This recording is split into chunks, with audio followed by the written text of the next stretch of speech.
The 2026 roadmap for The Elder Scrolls Online has been revealed, and we have a crazy amount of new info to dig into. I was fortunate enough to get an early look at this, so as we break down each section, some of what we discuss will be from their big reveal presentation, and some will be from a Q&A session with game director Nick Giacomini and executive producer Susan Kath. There's a lot of great stuff here, so let's go ahead and get into it.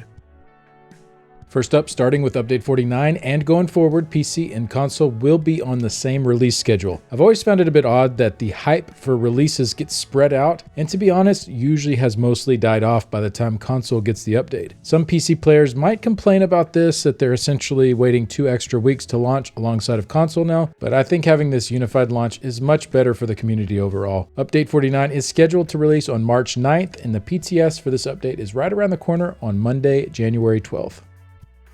ESO will also be doing away with chapters and instead are now going to seasons. Each season will be 3 months long, and there will no longer be a big purchase required every year to keep up with the current content being released. In fact, there will be no small purchases required either. Starting with Season 0, all new content from here on out will be free to access for anyone with the base game. You might notice a couple of new names for systems here at the bottom. These are some pretty big new features that I'll tackle a little bit later in the video. So why seasons? Well, there are a number of reasons ZOS gave for moving to this model. The first is that they want everyone to be able to enjoy the new content together and not have to split the player base up between those who own the latest DLC and those who don't, like they have in the past with chapters. They also mentioned that chapters have an 18-month lead time, which didn't leave them much room to react to feedback. They said this was like a speeding train that they couldn't stop. They also want to provide earlier visibility and engagement with the community about changes coming, which we'll see as we dig into the roadmap in just a bit. With seasons, they are moving away from that predictable cadence of what content we've come to expect from updates throughout the year. And when asked what would make up a typical season, Susan Kath responded, "I hope we don't actually have typical seasons." So from here forward, all new content will go straight to the base game, and they want to continue to roll older content into the base game as well. Orsinium, Dark Brotherhood, and Thieves Guild will all be added to the base game in Season 0, and Greymoor, which has Antiquities and the Western Skyrim area, will be added to the base game in Season 2. Well, we already have it pulled up here, so let's go ahead and dig into the roadmap. I'll go through each section and break down everything we know so far. Traditionally, ZOS has held details about what is coming in the future to the last minute, but they said they want to be more transparent and provide an idea of what to expect. They've also emphasized that this is a living plan and things may change. They don't want to be beholden to an 18-month roadmap like they were in the past, and it also helps them to get feedback earlier. So the ideas they share could range from early conceptual phases to those that are in active development, but overall they want to be more collaborative with the community.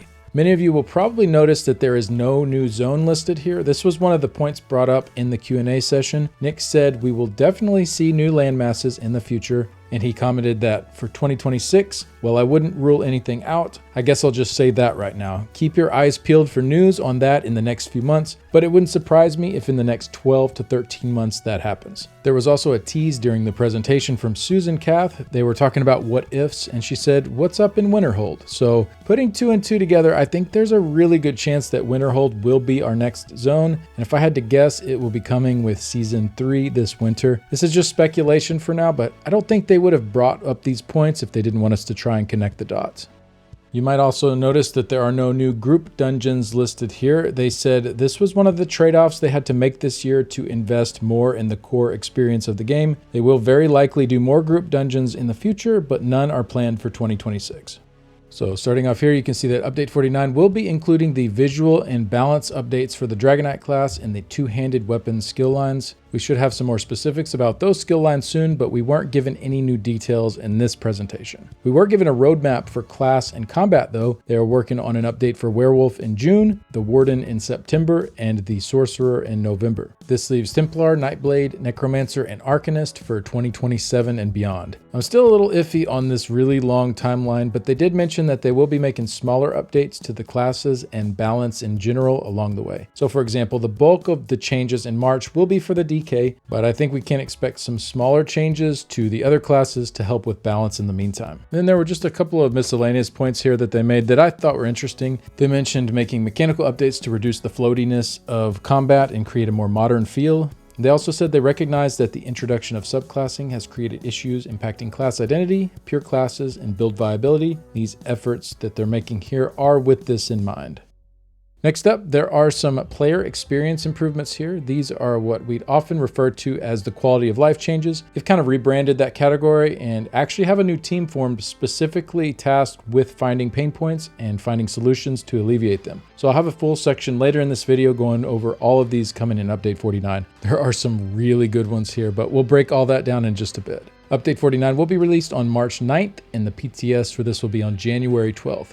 Then we have Season 0, which will be launching a little less than a month after Update 49 on April 2nd. Not sure I love the naming here, starting with Season 0 instead of Season 1. This will forever be confusing because ESO's second season will be Season 1, their third season will be Season 2. It just creates this weird dynamic there going forward. So why not just start with Season 1? But I don't know. It is what it is. But for now, we'll call it Season 0. So what's coming up? We have the Night Market. This will be a new type of content called an event zone. They've said it will be a limited time, highly focused area designed to try new concepts, mechanics, and new difficulty levels. It is a PvE zone and it takes place in Fargrave. It's filled with challenging encounters and the zone's difficulty will naturally encourage group play. There are 3 factions to compete for progress in the Night Market. You can choose your faction when you enter the area for the first time. There are also unique rewards to collect for participating in this zone, including a brand new house. And they also mentioned that this is the first house that comes with a bank included in it. They also teased a new functional reward type that will be introduced with the event zone. It said it will affect gameplay in an exciting way. We don't have any info beyond that, so we can only speculate for now. But the term functional reward type makes me think of stuff like mounts and gear sets. So if they're adding in something completely new to this category, I'm really excited to see what it is. The first iteration of the Night Market is slated for April 29th through mid-June, and they said if it's something people enjoy, they will definitely bring it back. It's actually already listed under Season 2 as well, and they even mentioned that it could possibly be a permanent edition, but to start out, they want it to be a limited time event to allow them to be a bit more experimental with stuff without it being locked to a permanent feature. Overall, I think it seems really interesting. We'll have to wait and see what it looks like, but really happy to see them trying out new things. Next up, we have the Battlepass system being introduced, Tamriel Tomes. This will be their new form of monetization going forward that replaces the old chapter model. So the idea for this is that everyone can participate in it. There is a free tome that actually has some pretty great rewards in it, which we'll go over in just a bit. You'll progress through weekly and seasonal challenges that cover all types of gameplay, and you'll have the option to re-roll the challenges if you aren't interested in the ones listed. They mentioned in the Q&A that there will be a number of free re-rolls, and beyond that you can pay gold to continue to re-roll if you just really don't want to participate in the listed activities. So it sounds like there will definitely be ways around being forced into gameplay modes that you don't want to engage with. With this, they're also wanting to move away from multiple to-do lists, so they will be eliminating the daily login and daily/weekly endeavors and moving those rewards as items to select from in the new Tamriel Tome system. The challenges here will all be weekly and seasonal, not daily, so no need to log in every day anymore to get all the rewards. And this was done to relieve some of the stress of feeling like you're missing out on stuff if you don't log into the game every day. So let's go over some of the rewards you can expect to earn from the tomes for Season 0. In the free tome, they have new armor, 8,000 seals of endeavor, a new skill style for vigor, a new currency, trade bars, which we'll go over in just a little bit, furnishings, 6 crates, and new weapon styles. They also mentioned in the Q&A that the 8K seals will be available in the free track for every season. So with seasons being 3 months, that means you can now earn up to 32,000 seals every year with this. This is a pretty nice increase over what is currently available through the daily and weekly endeavor system. And then for the premium tome, there is the brand new mount. It has unique day and night appearances. There are additional cosmetic items, including a multi-rider mount, a pet, personality, armor, adornment, recolor skill styles, and more. And then additional consumables, crates, and currencies, including trade bars. So for the pricing, the prices listed here are in US dollars and they are subject to change. So on the left, there's the free tome, which everyone has access to. This tome is only available during the 3-month season to complete, and it will have those free earnable rewards that we just talked about. And for the premium tomes, one cool thing about these, you do have to purchase them within the season, but once you've purchased it, they actually have no time limit to complete. If you purchase either one of them, you now have access to the challenges to finish at your own pace, even past the end of the season. So really the key differences are just those extra cosmetics bundled in, and then that freedom to continue the challenges past the season if you don't think you'll get them all done within that original 3-month window. There is one more thing to point out here for those that subscribe to ESO Plus. For every 12 months that you're subscribed, you will get a free Premium Plus token. It doesn't have to be 12 months in a row. Essentially, you could get the partial credit towards it for every month that you are subscribed. Then once you hit 12 months total, then you can redeem a Premium Plus tome for free. Overall, I think the idea of a battle pass is probably a turnoff for some, but I think it's a pretty fair system. For those that don't want to buy in, they can participate in all of the new content every year, get a lot of free cosmetics, and never have to pay further after their initial purchase of the game. However, for those that do enjoy the premium upgrades, this is a little pricier than what you would have paid for the chapter each year in the past. However, it looks like over the course of the year, you'll get quite a bit more cosmetic rewards for that investment. So ultimately, it's up to you, the player. If the extra cosmetics are worth it to you, you can purchase them. If not, you don't have to. You can still get a lot of great stuff and access to all the content without spending anything. There are also a few additional bonuses to this system for ESO Plus subscribers. You'll get a monthly allotment of tome points to spend on the rewards within the Tamriel tomes. You'll also earn tome points at accelerated rates, and as we mentioned, get the Premium Plus bonus token after 12 months. Then there are some additional benefits being added to ESO Plus that we'll cover in more detail later in the player experience improvement section, such as additional boost to furnishing limits, transmute crystal limits, and antiquity lead time. ESO Plus will remain the same cost, but it does seem to lose a bit of value considering that the future content is free and more past content is being bundled into the base game. But overall, I still think it has a ton of nice features that make it worth subscribing to, but some people may feel differently there.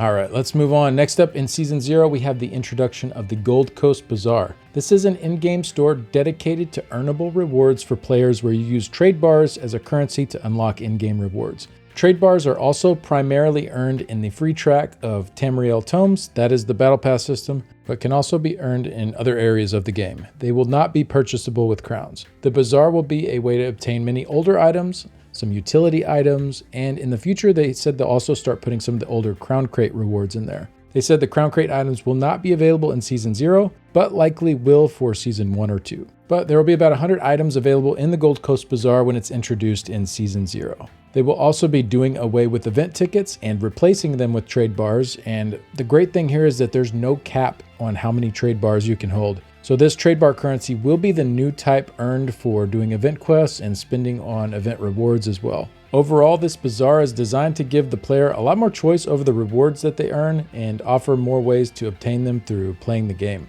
And the longer 3-month cycle on these to coincide with the seasons was done intentionally to reduce FOMO that comes when these short, limited time rewards come out. So you have a full 3 months to get whatever you want out of the Bazaar each time. So I think this is a really great addition to the game. It will give players a lot of extra rewards to work towards within the game and also get rid of the annoying stuff like event ticket caps. It's just a nice step in the right direction towards a more consumer-friendly gameplay experience.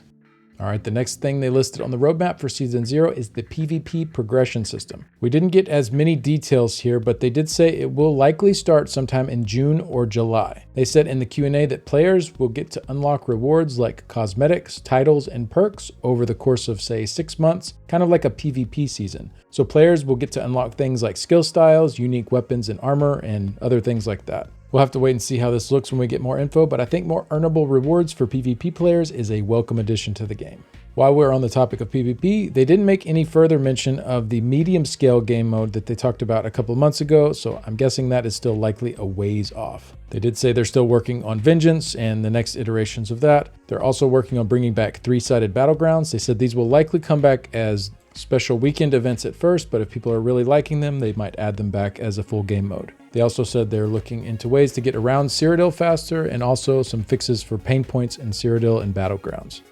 All right, next up for Season 0, we will be getting new Overland difficulty options. This is the thing I'm probably the most excited for coming up. They did stress in the Q&A that this is going to be a first step and an early version of this, but they wanted to get it into the players' hands as quickly as possible so that they could start getting feedback on the system and develop it further. This will likely come towards the end of Season 0, not at the launch of it, and they said they want to do more with this system over time, but their current plan for launch is to have 3 additional difficulty tiers and also additional XP and gold rewarded based on the difficulty. Personally, I think this is fine for a starting place, but they will need to offer more rewards as time goes on to keep players interested in the harder difficulties. I don't think in the long term XP and gold will probably be enough. It will be interesting to see how much extra XP you get and if that creates a new meta for XP farming outside of Black Rose Prison. And just to clarify, these additional difficulty modes will be for Overland only and they will be optional. When they were asked, will the Overland difficulty changes affect story and quest line NPCs and bosses as well? They said, currently that is the plan. Yes, the zones, quests, delves, public dungeons, and world bosses, that's what this is going to be touching. So I think some people might think the system is a bit too bare bones at first, but personally I'd rather them get it to us sooner in that format and be able to provide feedback and shape it in a way that makes it the best experience it can be in the long term. Then the last bit here for update 49 is that Orsinium, Dark Brotherhood, and Thieves Guild are all being rolled into the base game. They listed Imperial City here as well, but I guess that just means you won't need to claim it for free in the Crown Store anymore. It will just be automatically unlocked for all players. And then moving ahead, we didn't just get info for Season 0, we also have Seasons 1 and 2 listed here. We do have a little bit less information to work with for each of the points listed, but I'll go through everything we know so far. We're getting new story quests for the Thieves Guild and also a new quest line involving Sheogorath. They mentioned that these would not be stories that spanned multiple updates like some we've seen in the past, but other than that, we don't really have a ton of information about the specifics here just yet. There's also a new system listed here, the Sage's Vault. There weren't any details provided on this. The only mention of the vault was when they said new systems to experience the content with, like the vault, rumors, favors, and dynamic events. Well, dynamic events we'll talk about in just a second, but the others I really have no clue. Based on the name, my first guess might be that it's a way to go back and repeat story quests that have already been completed, but that's just a guess for now. Next, we have multi-stage cooperative events. Not a ton of info here either, but they did say in the Q&A it will allow players to experience the world in a more vibrant, living way where things may pop up that they can experience, which is different from something like a world boss that is in the same place on the map. This is going to be something that players can stumble upon, they'll be able to converge and help with. They said some of these will be combat focused, but not all, and it will be a way to provide a more living world. But they're just starting to build it out. Season 1 will be the start of it, and they're going to be working on that tech to enable more in the future, and it should give more of a reason to explore areas that you've already been. Next, we have a new in-game event, the High Seas of Tamriel. They said this will be experimental content with seas and ships and naval battles. Other than that, we don't really have much info at this time, but Nick seemed really excited about it. There's also a new trial coming called Crimson Velt. Unfortunately, no news on this either. Personally, I'm hoping it's not the traditional trial formula and it's either a mini trial or something new altogether for 12 players, but we'll have to wait and see on that. And then for Season 2, we have the return of the night market and the introduction of solo dungeons. It looks like they'll be starting with Moonhunter Keep and March of Sacrifices for this. These new solo modes will have dedicated rewards, so they won't just be alternative ways to earn the same rewards as the group versions. There will also be multiple difficulty modes, including a story mode for those that just want to go through and experience the story without worrying about the combat. Then harder difficulty modes for those that want more of a challenge. They said they are currently debating internally if companions will be allowed, but right now they're leaning towards yes. Next, we have the large-scale world event in Skyrim. This looks like possibly another version of the dynamic world event, maybe on a larger scale, but we didn't get any info about this one either. And then finally, they will be adding Greymoor to the base game in Season 2. This will be pretty nice considering this is required to get access to the antiquity system, which is a pretty crucial part of the game. But that wraps up the roadmap. Real quick, if this video has been helpful, please consider subscribing to the channel. It's free and it definitely helps out a ton. Thank you. So next up, let's get into the player experience improvements coming in Update 49 in March. So ZOS has recently formed a new team that has been devoted to finding and focusing on the community's most requested QOL features and other improvements. Essentially, they have told them, go find what the players want and do it. Their main goals with the initial wave in Update 49 are to reduce friction and better respect player time. So let's go through them one by one. They are adding a brand new mount that is available for gold, along with moving 16 of their Crown Store mounts into various stables spread across Tamriel. The idea is to have a mount that represents each base type available in-game with gold, and these mounts will be shown off in the stables that you purchase them from.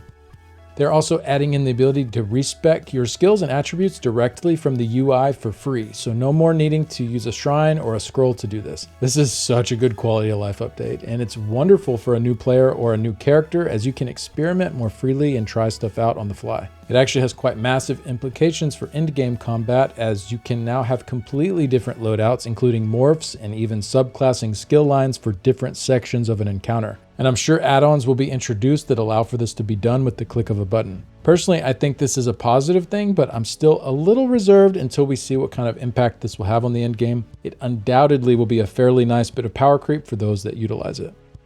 Next up, they're increasing the furnishing limits for all homes except for the notable ones that already have the highest caps. They mentioned in the Q&A that the increase for notable home furnishing caps is not ruled out for this year, but something that they still have a lot of technical hurdles with. But in the meantime, they wanted to go ahead and increase the limits for all of the other home sizes. Some of these seem to be quite substantial increases, especially on the smaller homes. I know housing enthusiasts are going to love this change. It also seems they might be moving away from the staple, classic, and notable designations and have more tiers for the different sized homes.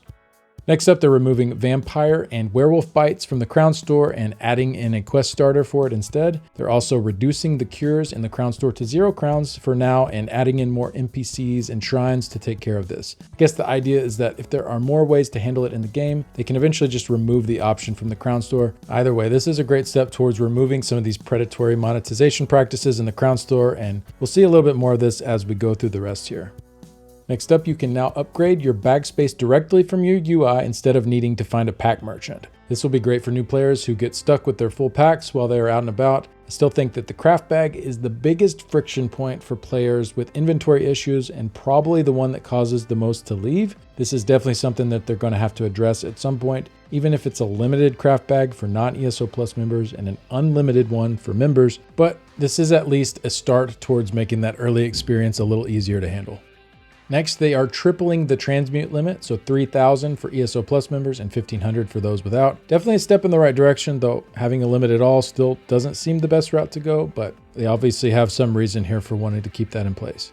Next up, Mimic Stones and Outfit Tokens will no longer be sold individually for crowns. I think this is maybe going to be something they add into in-game earnable rewards, but I'm not 100% sure. For zone guide improvements, they are allowing you to choose what you track now instead of just in order. So if you're looking for something in particular like sky shards or the set crafting stations, you don't have to knock out all of the quests first and then proceed in order to get through those. Just choose what you want to work on and go for it. This one isn't really a huge deal for those that have used add-ons for this type of stuff, but it's a pretty nice change for those who don't. Next is faster mount training. Each time you upgrade your mount, it will apply 3 points instead of 1. So the total time will now be 60 days to get a fully maxed out mount instead of 180 days. And that also assumes no riding lessons. So with those, it will actually be much lower than that. And if you just look at the speed and inventory space, which those are kind of the main two, you're now done with those in 40 days or even shorter with riding lessons. So this is definitely in a much better spot overall. Next is bag and bank cost reduction. They are reducing both the crown and gold cost for upgrades on these. And with the bag upgrades being accessible from the UI directly now, this should be a lot better experience for new players.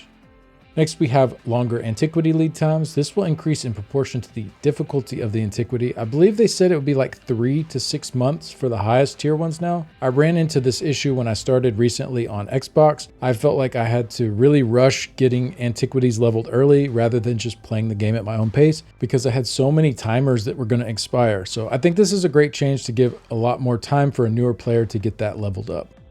Next, we have account-wide outfit slots. No longer will you have to purchase an outfit slot, and it will only be active on that individual character. So for those that have already purchased slots, this is retroactive, and it will combine for a total of up to 10 outfit slots. So if you had 3 additional slots on one character, then 4 additional slots on another, every character on your account will have 7 additional slots. You just add them together. So another really good change.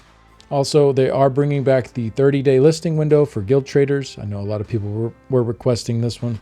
And they're also lowering timers across the board for crafting research. I can't remember the specifics here, but it should be quite a bit less of a grind overall for new players to finish this up. Next up, guild name repping. Players can now show their guild name without wearing a tabard. This is a long requested feature. Glad to see they finally implemented it. Then next up, you'll now be able to hide all of your outfit slots, not just the helmet and shoulders. So if you want to go to combat naked, go get them, Tiger. For the next one, I can't remember them mentioning this. If I had to guess based on the name here, it would be something with them stacking now or adding a marker on the map as a part of the base game function instead of requiring add-ons, but I don't recall what this one's referring to. And then finally, back bar experience. Both of your skill bars will now earn experience instead of just your front bar. I have to toot my own horn a little bit for this one. This was originally not on this list, but with some feedback I gave them, and I'm so happy to see that it made its way in. I've always found this to be such an awkward aspect of the game. For turning in quests or doing random normals, you have to arrange your bars in a really awkward way to make sure that you can level things appropriately. But some abilities are just better suited as front bar abilities. Some are better suited for the back bar. Well, you don't have to worry about that anymore. And a nice side effect from this is that you'll now be able to level up twice as many skills at once than you could before. So thank you, Zos, for listening on this. Huge quality of life upgrade here. But overall, I think this may be one of the best quality of life updates we've ever seen for this game. The new leadership came in and really got to work on a lot of these pain points that were left ignored for years. I gotta say, I think that's a really good look for them. They also listed a few more quality of life improvements that won't make it into update 49, but are on the way in the future. So some of those are guild mail improvements. This allows guild leaders and officers to send mailers to guild members. A new user golden pursuit meant to help guide users post Cold Harbor. Guild bank improvements, improving function and looking to reduce theft. Hybridization work. This is one I've been harping on for a long time. Still don't think the system's perfect, but I'm really happy that they're finally addressing this. Hopefully they add in some new additions too with the alchemy system so that we don't have a bunch of redundant stuff. I think there's some interesting wiggle room for them to work with there. And then finally, guild housing. Sounds like we will actually have guild houses that multiple people can contribute to. Could be pretty cool. They did also repeat that they are actively working on crossplay and will likely run some tests on the PTS for it in 2026. But they said they can confidently say it will not be available in 2026. There are just too many details to work out for it still. But I think this will be a huge boost to the game once it's ready, essentially nearly tripling the population. So I really can't wait for them to get this going.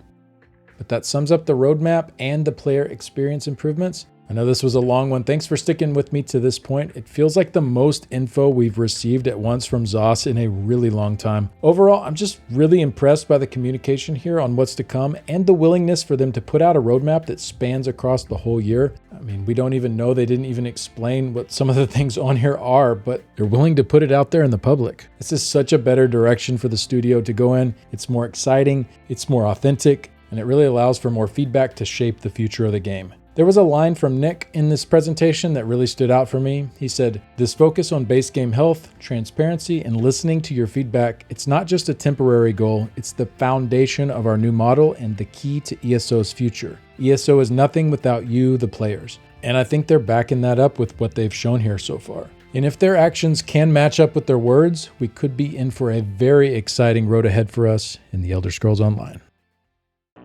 Thank you so much for watching. If this video was helpful, please consider subscribing to the channel. It helps out a ton. Let me know what you guys think down in the comments below. I'm really curious to see everybody's opinion on all this news we got today. Big shout out to my Patreon and YouTube members. I really appreciate the support. And a special thanks to these folks here. I couldn't keep doing this without you.